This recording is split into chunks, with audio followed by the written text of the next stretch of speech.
नमस्कार। स्वागत है आप लोगों का उत्कृष्ट क्लासेस में। और आज के वीडियो हम लोग देखने वाले हैं संवैधानिक विकास, कॉन्स्टिट्यूशन डेवलपमेंट, कि संविधान हमारे देश में कैसे आया, संविधान सभा कैसे बना, हमारे देश में संविधान का आइडिया कैसे आया, इस सब के बारे में जानकारी। तो इससे पहले हम लोग थोड़ा सा हिस्ट्री अपना जान लेते हैं। देखो, हिस्ट्री में सबसे ज़्यादा इम्पैक्ट है वो है ब्रिटिश का, यानी ईस्ट इंडिया कंपनी का। तो ब्रिटिश ईस्ट इंडिया कंपनी जो है वो दो तरीके से शासन किया हमारे देश में, यानी ब्रिटिश का जो हुकूमत है वो दो तरीके से हमारे देश में, उसको हम दो कैटेगरी में बांट सकते हैं। पहला जो है वो कंपनी का शासन, कंपनी का शासन, और दूसरा क्राउन।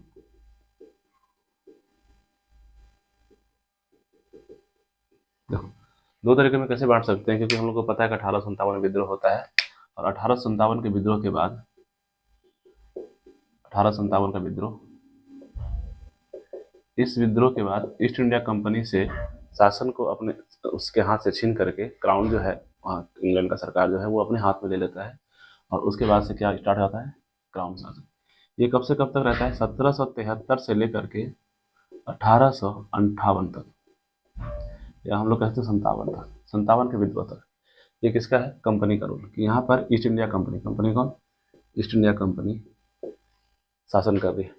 क्राउन का स्टार्ट होता है 1858 से, और जब तक हम लोग आज़ादी नहीं मिल जाता है उस समय तक किसका रूल रहता है, क्राउन का रूल रहता है। अब इसमें भी हम लोग, इसमें से जो इम्पोर्टेंट डेट्स हैं, टाइमलाइन है कि किस किस समय पे क्या क्या चीज़ें हैं जो बदलाव आया, जो इतिहास में महत्व रखता है, अगर उसको हम बांटे तो हम लोग को पता है कि सबको कि 1600 में, 1600 ईस्वी में ईस्ट इंडिया कंपनी हम लोग के देश में आता है, और एक बतौर एक व्यापारी के तौर में, कि हम लोग कुछ सामान है जो आपके देश में क्षेत्र में बेचेंगे। तो 1765, 1765 में ये अपना राजनीतिक के रूप में काम करना शुरू करता है, क्योंकि 1764 में क्या हुआ रहता है, बक्सर का युद्ध। बक्सर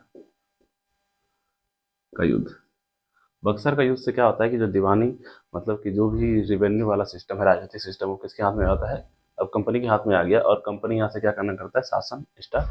इसलिए 1765 जो है वो ज़्यादा इंपॉर्टेंट है। 1765 के बाद एक इम्पॉर्टेंट डेट है 1773। 1773 में रेगुलेटिंग एक्ट आएगा इंग्लैंड से, जो किसके लिए होगा, ईस्ट इंडिया कंपनी के लिए, कि आपको कैसे कैसे शासन करना है। उसके बाद बीच में आया 1784,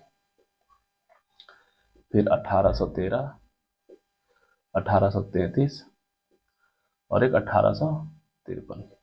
ये कुछ डेट है, अभी के लिए इस समरी के रूप में इसको लिख सकते हैं, और इसको हम लोग बाद में एक्सप्लेन करेंगे इसी डेट में क्या क्या नियम आया, क्या अधिनियम आया, उसका क्या क्या असर पड़ा है हमारे संविधान सभा पे, संविधान में क्या क्या यूज किया गया है उसमें।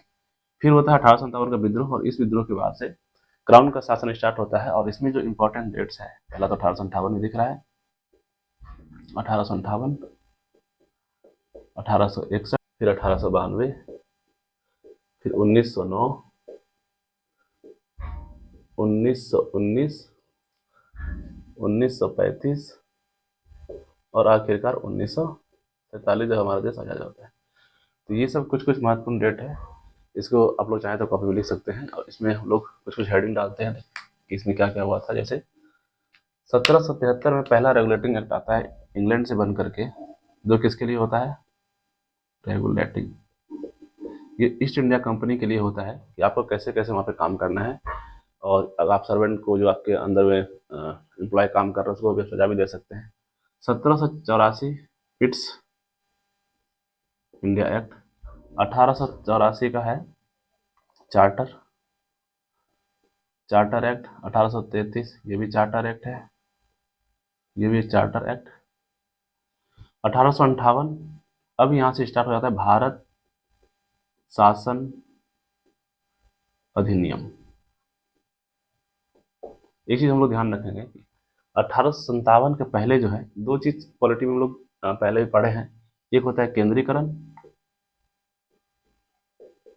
और एक होता है विकेंद्रीकरण। शासन प्रणाली दो तरीके से काम करती है, एक केंद्रीकरण और एक विकेंद्रीकरण। केंद्रीकरण में क्या होता है कि सारा पावर, सारा फैसला जो लेने का अधिकार है वो एक सेंटर के पास होता है, तो एक के पास ही स्टोर रहता है। इसमें क्या होता है, सारा फैसला किसके पास, एक ही पोजीशन में, एक ही पोजीशन या एक सेंटर के पास। विकेंद्रीकरण में क्या होता है कि शक्तियां जो हैं वो क्या होते हैं, बंटना शुरू होता है, विभाजित होना शुरू होता है कि ये वाला काम ये कर लेगा, इस काम की जिम्मेदारी इसके पास है, इसका सजा ये सुना सकता है, इसमें जो भी फैसला करना है, जो भी देखरेख करना है, जो नियम लगाना है वो ये कर सकता है। ये होता है विकेंद्रीकरण। जब हम लोग देखेंगे 1773 में जैसे ईस्ट इंडिया कंपनी राजनीतिक रूप में आता है, तो इसके बाद से ये यहाँ से केंद्रीकरण करना स्टार्ट कर देगा। केंद्रीकरण मतलब कि जो भी नियम कानून है वो कौन लगाएगा, ईस्ट इंडिया कंपनी, और सब उसके हाथ में ही ज़्यादा से ज़्यादा फैसला हो। तो यहाँ से क्या होता है, केंद्रीकरण। केंद्रीकरण 1897 तक रहेगा। और ये वाला समय जो स्टार्ट होगा तो यहाँ से क्या स्टार्ट होना शुरू हो जाएगा, विकेंद्रीकरण। विकेंद्रीकरण मतलब यहाँ पे भारतीयों को शामिल किया जाएगा, कुछ जो अधिकार है उसमें बांटा जाएगा, कुछ लिस्ट, कुछ विषय को भारतीयों को दिया जाएगा कि आप इसमें नियम कानून बना सकते हैं।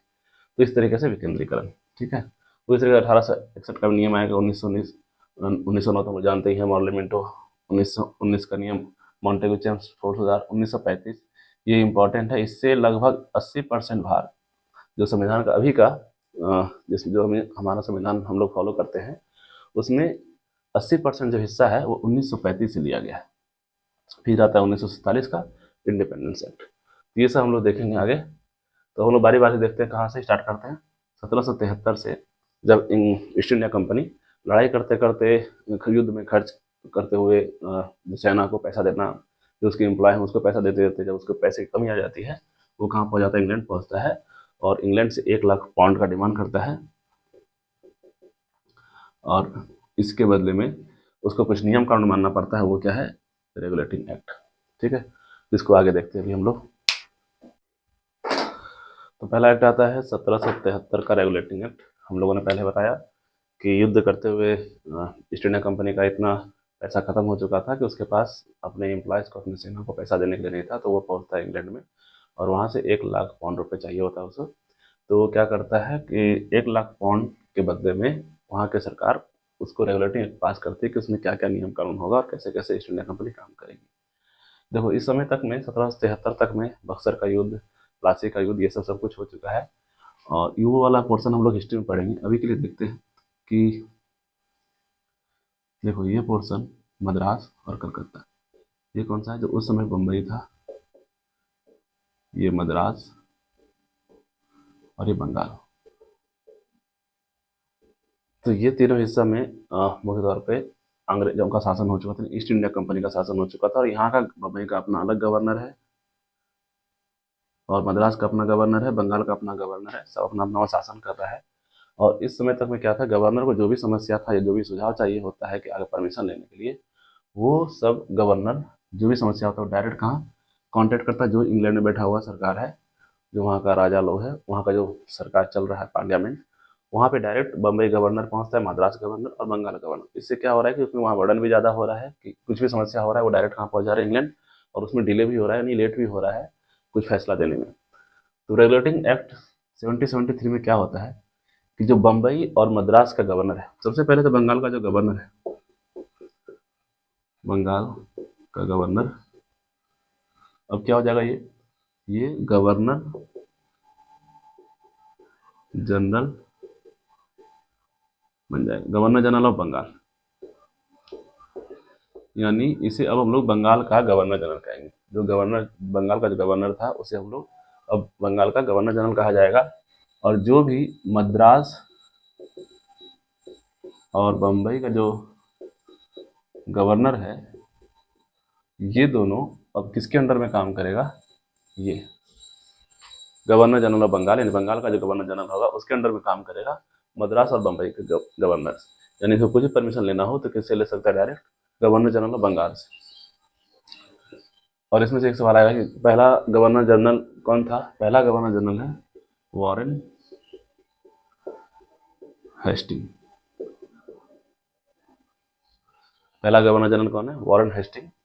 और इसके साथ साथ इसमें एक प्रावधान जोड़ा गया कि एक सुप्रीम कोर्ट की स्थापना होगी, जो भी नियम सजा देने का काम है, पनिशमेंट करने का काम है, ये सब कौन करेगा, सुप्रीम कोर्ट। तो इस नियम के तहत 1773 में आया हुआ है ये वाला नियम, और 1774 में फोर्ट विलियम क्या है, फोर्ट विलियम एक जगह है एक किला है जहाँ पे अंग्रेज लोग, ईस्ट इंडिया कंपनी के लोग रहते हैं, वहाँ का गवर्नर रहता है। उसमें ही वहीं पर क्या होगा, एक सुप्रीम कोर्ट होगा जो वहाँ के लोगों को पनिशमेंट सजा देने का काम सुना है कौन, ये सुप्रीम कोर्ट करेगा। तो ये था हमारा 1773 नियम। इसमें क्या क्या इंपॉर्टेंट चीज़ है कि बंगाल का गवर्नर को बंगाल का गवर्नर जनरल बना दिया गया और मद्रास और बम्बई गवर्नर को उसके अंडर में कर दिया गया। और पहला गवर्नर जनरल कौन था, वॉरेन हेस्टिंग। और एक सुप्रीम कोर्ट का स्थापना के बारे में जिक्र किया गया 1773 में, जो कि 1774 में स्थापित हुआ फोर्ट विलियम में। ये था हमारा 1773।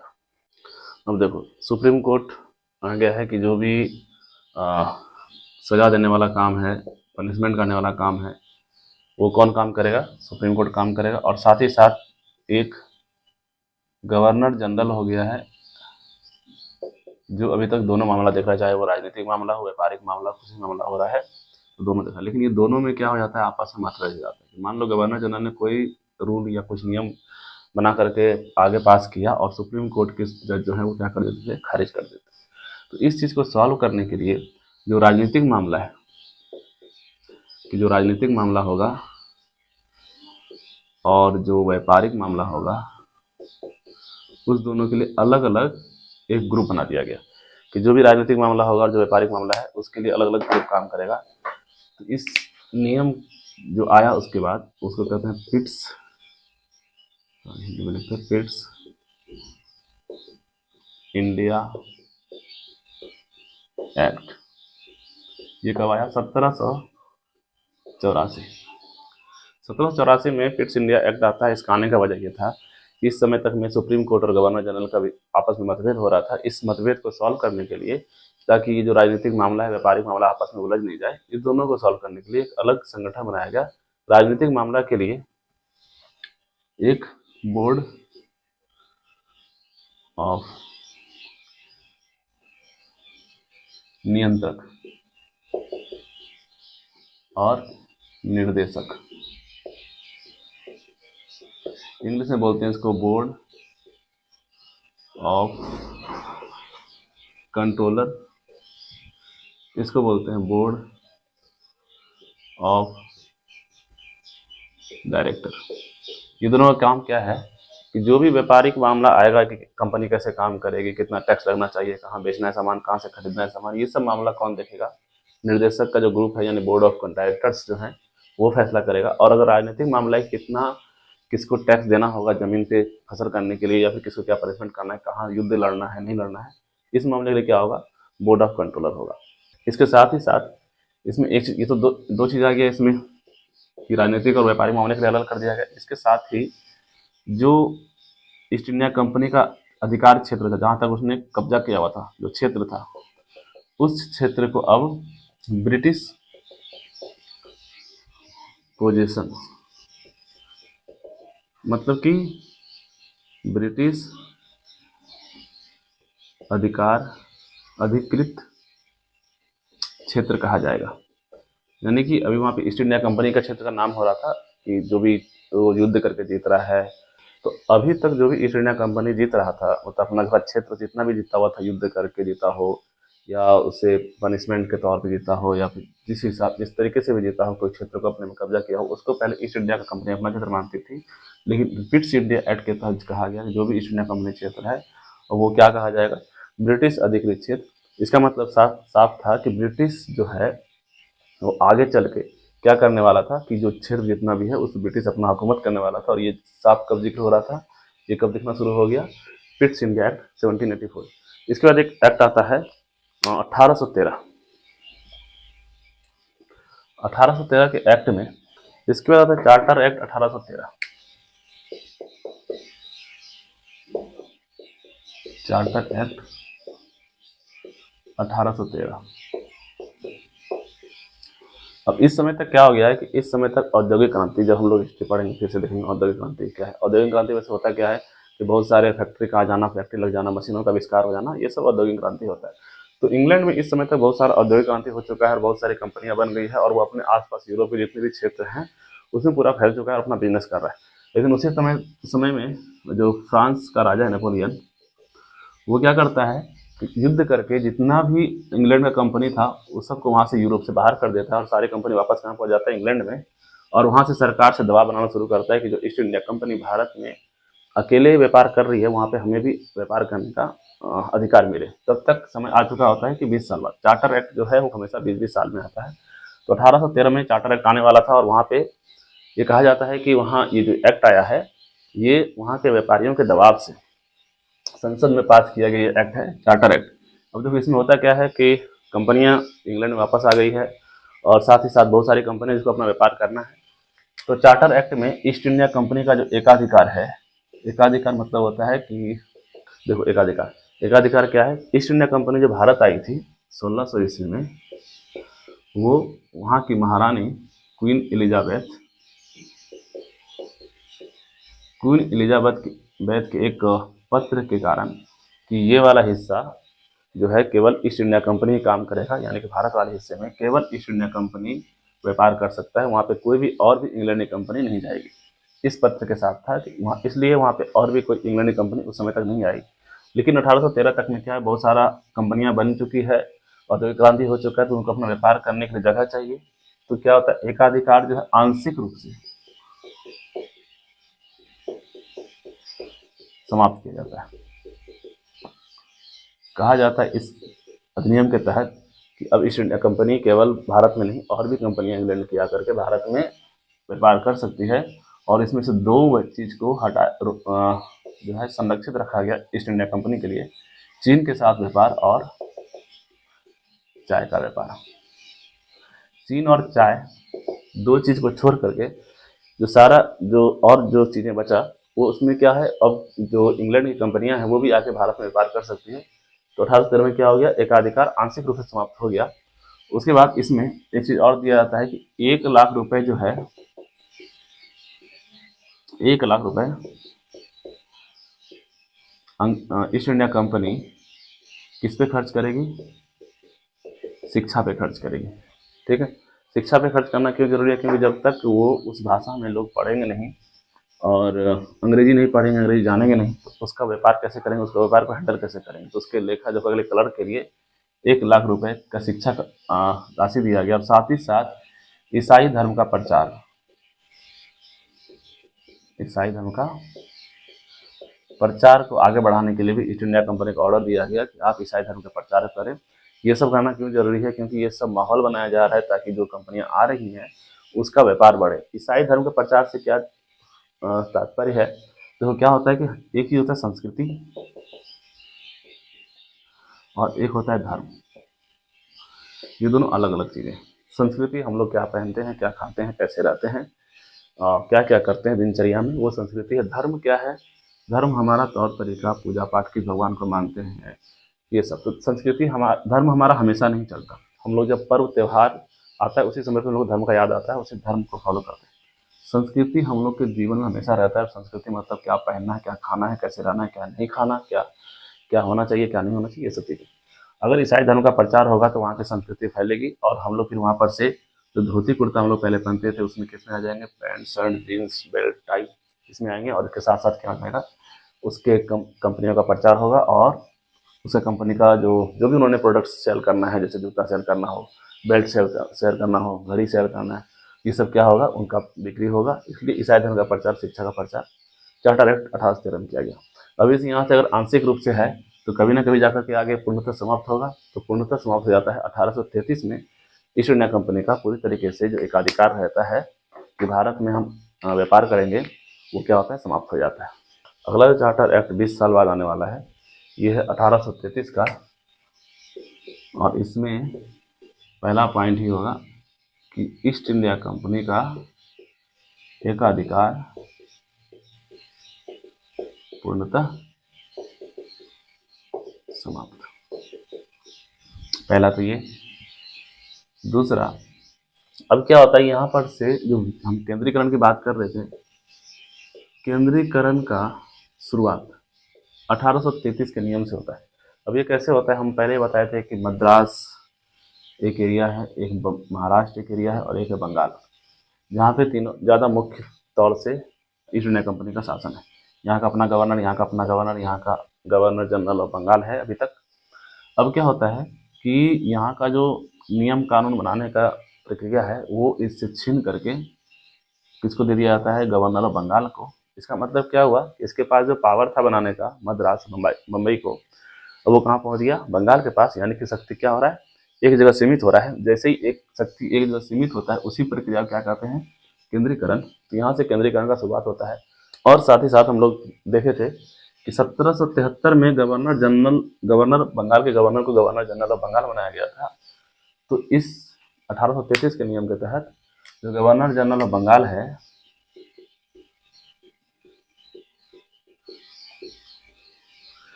बंगाल का गवर्नर लिख सकते हैं इसको, बंगाल का गवर्नर जनरल क्या बनाता है, भारत का गवर्नर जनरल। तो भारत का गवर्नर जनरल पहला किस अधिनियम से लाया गया, 1833 का चार्टर एक्ट से। तो पहला गवर्नर जनरल कब बना, 1833 में। और पहला गवर्नर जनरल बनने वाला था विलियम बेंटिक। विलियम बेंटिक पहला गवर्नर जनरल भारत का, ठीक है। और साथ ही साथ हम बताए थे कि मद्रास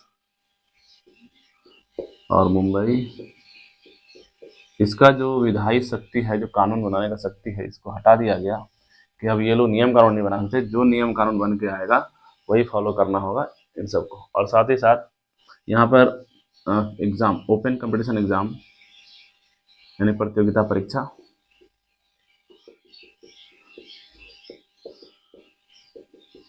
को लाने का कोशिश किया गया, लेकिन ये क्या हो गया, फेल, ये आया नहीं। उस समय पे विरोध हुआ, इसलिए विरोध की वजह से क्या हुआ, ये जो प्रतियोगिता परीक्षा होना था कि अब जो प्रतियोगिता परीक्षा दे करके कोई भी भारतीय भी उसमें शामिल हो सकते हैं ऑफिसर कैटेगरी पे, ऑफिसर रैंक पे, वो चीज़ इसमें लाने वाले थे, लेकिन सक्सेस नहीं हो पाया।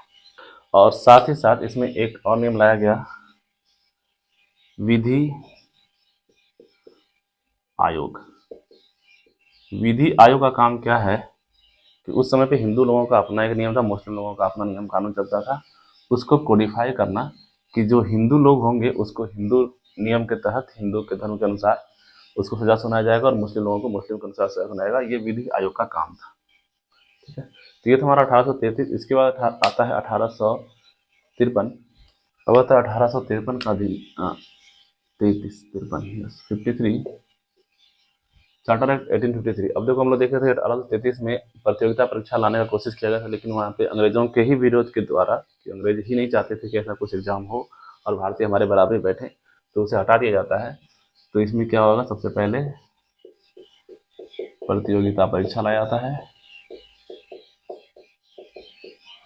ठीक है, 1853 में। और साथ ही साथ जो गवर्नर का काउंसिल है उसको दो भागों में बांटा जाता है कि एक होगा लेजिस्लेटिव यानी विधायिका, जो कानून बनाने का काम करेगा, और एक होगा कार्यपालिका, जो नियम कानून फॉलो कराएगा कि सब कुछ सही चल रहा है नहीं चल रहा है।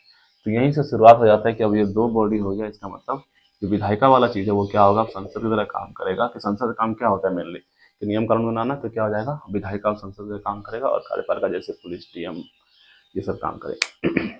ये था हमारा ईस्ट इंडिया रूल, कि 1853 तक ईस्ट इंडिया रूल चल रहा है। इसी के बाद 20 साल बाद फिर से आने वाला होता है चार्टर एक्ट, जो आने चाहिए था 1873 में, लेकिन 1873 में नहीं आता है। क्यों, क्योंकि 1873 से पहले ही 4 साल बाद 1857 का विद्रोह होता है, और इस विद्रोह के वजह से ईस्ट इंडिया कंपनी जो अभी तक शासन कर रही होती है, ईस्ट इंडिया कंपनी का जो हुकूमत पूरे देश में चल रहा होता है, इससे छीन करके ईस्ट इंडिया कंपनी का हुकूमत अब कौन अपने हाथ में लेता है, क्राउन का। और क्राउन अब यहाँ पर से रूल करना स्टार्ट करती है कि हम लोग क्राउन का बात मानेंगे, जो इंग्लैंड से बन के आएगा, लंदन से। और इसके बाद से हम लोग का स्टार्ट होता है भारत शासन अधिनियम। जैसे ये विद्रोह समाप्त होगा तो पहला अधिनियम कब आएगा, भारत शासन अधिनियम 1858। तो अगला हेडिंग क्या होने वाला है, भारत शासन अधिनियम 1858। अभी तक हम लोग क्या देखें कि ईस्ट इंडिया कंपनी का रूल हो रहा है, और ज़्यादा से ज़्यादा शक्तियाँ जो है अपने हाथ में सीमित कर रहे हैं। लेकिन अब क्या होगा कि विकेंद्रीकरण स्टार्ट होगा और यहाँ से शक्तियाँ बटना शुरू होगी। तो पहला है भारत शासन अधिनियम 1858। जैसे ही अधिनियम आया, अधिनियम आने के साथ ईस्ट इंडिया कंपनी अभी तो शासन कर रही है, वो क्या हो जाएगा, खत्म हो जाएगा और कहाँ पहुंच जाएगा ये शासन, अब क्राउन के अंदर पहुंच जाएगा। अभी तक हम लोग क्या देख रहे थे कि जो गवर्नर, भारत का गवर्नर जनरल था, भारत का गवर्नर जनरल था, अब ये वाला पोस्ट हट करके क्या हो जाएगा, ये वायसराय। और वायसराय को गाइड करने के लिए लंदन में एक राज्य सचिव बैठेगा और वायसराय इसके अंडर में काम करेगा। तो पहला वायसराय लॉर्ड कैनिंग, पहला वायसराय कौन है, लॉर्ड कैनिंग। और साथ ही साथ हम लोग देख रहे थे जो नियंत्रक, बोर्ड ऑफ नियंत्रक बना हुआ था, board of controller, board of directors, निर्देशक, ये था क्या था, बोर्ड ऑफ कंट्रोलर और कोर्ट ऑफ डायरेक्टर्स, ये दोनों क्या हो जाएंगे, खत्म हो जाएंगे। अभी दोनों का काम नहीं है, अब नियम कानून जो बन के आएगा, इंग्लैंड लंदन से बन के आएगा, वही फॉलो करना है। ये था हमारा 1858। इसके बाद आएगा 1861। 1861 में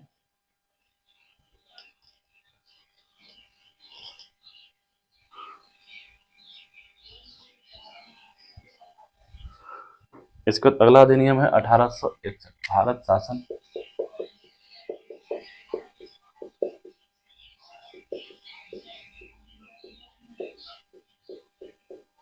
अधिनियम 1861।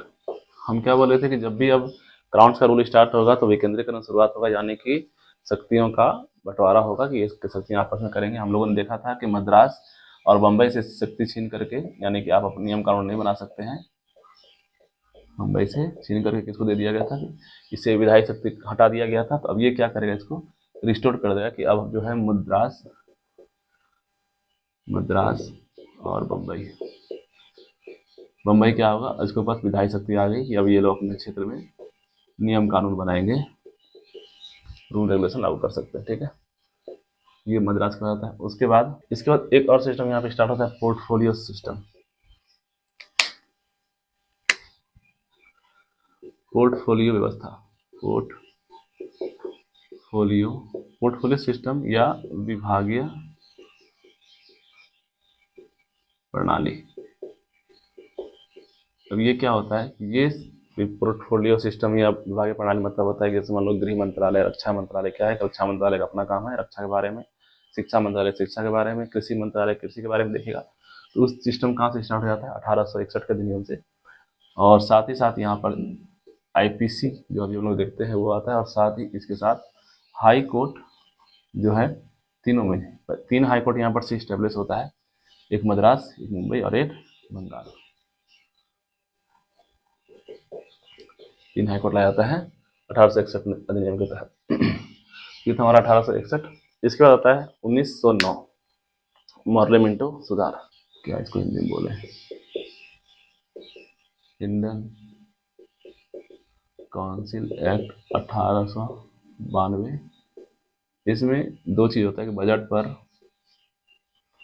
सप्लीमेंट्री क्वेश्चन, प्रश्न पूछ सकते हैं, और साथ ही साथ मतदान का अधिकार था। मतदान का अधिकार सबको नहीं दिया गया था, कुछ विशेष जगह पर, प्रांतों में, यानी जो प्रोविंशियल प्रांत लेवल है उस पर मतदान का अधिकार था, और वो भी कुछ लोगों को ही, सबको नहीं था कि सभी लोग जाकर वोट दे सकते हैं।